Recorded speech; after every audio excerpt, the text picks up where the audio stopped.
Deməli, Hyundai Elantra 2016-cı il 2 Dodge motor. Maşında nə problem var? Benzin sərfiyyatı artmasına görə müştəri yaxınlaşıb hansısa bir servisə farsumkaları yuduzdurub. Farsumkalar yuyulandan sonra maşında titrəmələr baş verir, injektorun işığı yanlı qalır. Buna görə bizə müraciət olunub. Diaqnostikaya salmışıq. Diaqnostikada gördüyünüz kimi birinci silindirdə balansın pozulması ilə bağlı xəta göstərir. Düşünürəm ki, bu problemin səbəbi farsumkadır. Yəni 99%. Ondan şübhələnirəm. İndi çəkib paylaşacağım. Problem nədir? Yekunda da nəticəni sizlə bölüşəcəm. Diqqətlə baxın. Başqa heç nəyi söküb yoxlamağa ehtiyac yoxdur. Birinci növbədə farsumkaları sökürük. Stentə qoyanda hər şey aydın olacaq.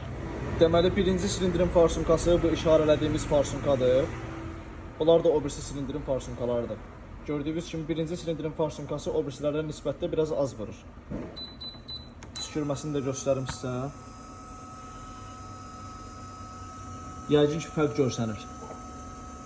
Yəni o problemin səbəbi bu gördüyünüz farsumkadır. Normal püskürmə yoxdur. Ona görə də maşında injektorun işığını yandırır. Maşında titrəməyə səbəb olur. Çox güman ki, bu farsumka dəyişiləcək. Bunun orijinal təzəsi bahadır. 130 manata dedilər bizə. İşlənmiş ölüxanadan götürdük 35 manata. İndi stent eləyib yoxlayacağıq. Deməli, təzə aldığımız, daha doğrusu ölüxanadan aldığımız farsumkadır. Püskürməsinə baxaq. Eynidir. Ölçüsünə də baxaq. Ölçüsü də gördüyünüz kimi hamısı eynidir. Əvvəlki ilə arasındakı fərqi yəqin ki görürsünüz.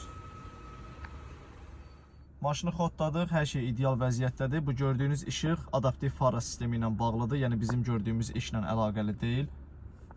Xəta kodlarını da silmişik, heç bir xəta göstərmir. İnjektorun işığı pirbordan silinib. Qazda da qırılmalar yoxdur, normal vəziyyətdə işləyir. Xeyirli uğurlu olsun. Usta problem böyük ehtimal o imiş. Şimdi Hyundai Elantra yapmıştım. Sərfiyyat da düşdü. 7 tonla düşə düşüb. 12'den aşağı düşmürdü. Böyük ehtimal o imiş.